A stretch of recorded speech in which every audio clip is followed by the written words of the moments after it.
بكلم طوب الارض، ناس من شرق وغرب، ناس مالهمش اي علاقه ببعض ولا شبه بعض، وفي اوقات كتير مش شبهي برضه، بس صحابي حبايبي يعني. اي حد يقعد معايا يجيب تاريخ حياته كله، كل احلامه، طموحاته، مشاكله، حتى هيطبخ ايه بكره. مش عارفه، انا في اوقات بستغرب، مش عارفه اشمعنى انا.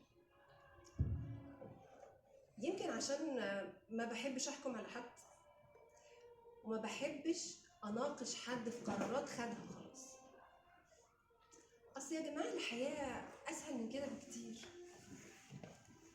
مش المفروض نقف على كل تفصيله يعني، كله بيعدي. هحكي لكم بس بدون ذكر اسماء.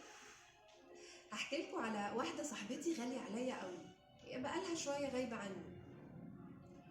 خدت قرار انها لازم تستقر بقى، قرار انها تتجوز، جواز صالونات، حد مناسب وكويس، وجوزت.